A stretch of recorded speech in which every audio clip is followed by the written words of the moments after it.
मेघनाद और राम भगवान लक्ष्मण जी का युद्ध यहाँ हो रहा है और युद्ध के लिए इंद्रजीत बाहर निकलता है और बहुत ज़्यादा घमंड में रहता है क्योंकि इसको लगता है कि मुझसे बड़ा तो शक्तिशाली इस दुनिया में कोई नहीं है।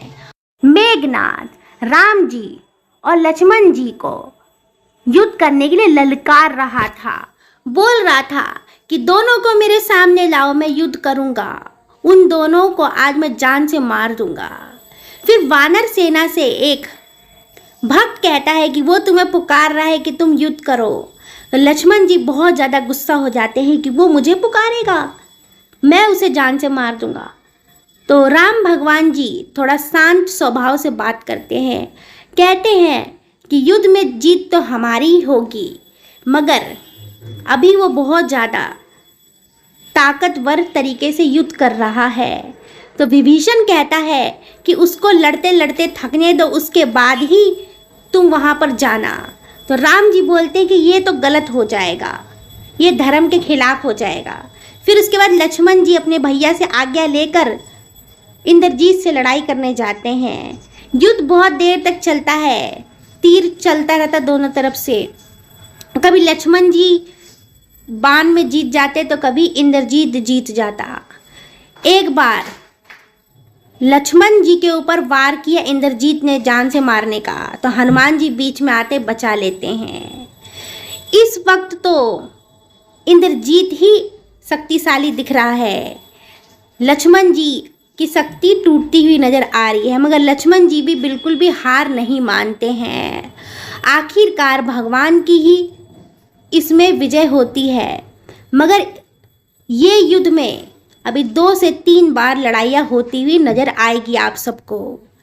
यहाँ पर राम जी भी सोच में पड़ गए कि इसके तीर में इतनी ज़्यादा शक्ति है कि हमारे पास भी नहीं है। फिर ये सोचता है कि ऐसे युद्ध चलता रहेगा, फिर ये छुप जाता है। उसके छुपने के बाद ये इंद्रजीत गायब हो जाता है। उसके बाद तीर चलाता है और नागपाश चला देता है, और ये इतना शक्तिशाली था कि राम भगवान और लक्ष्मण जी के पास चला जाता है और वो दोनों कुछ भी नहीं कर पाते। दोनों को एक काट लेता है और उनके शरीर को बांध देता है।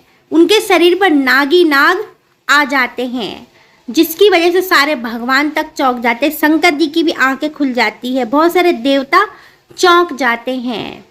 उसके बाद जितने भी उनके सेवक थे, हनुमान जी, विभीषण, सब उन्हें लेकर वहां से चले जाते हैं।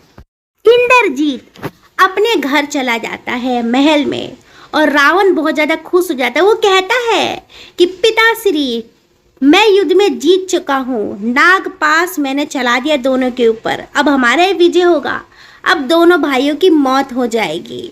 मगर उन्हें ये नहीं पता था कि ये दोनों बच जाएंगे। इनके पास गरुड़ राज आ जाते हैं, जिनको हनुमान जी अपने आप ले आते हैं। वो सारे नागपाश को निकाल कर फेंक देते हैं और वो दोनों नागपाश से मुक्त हो जाते हैं और ठीक हो जाते हैं।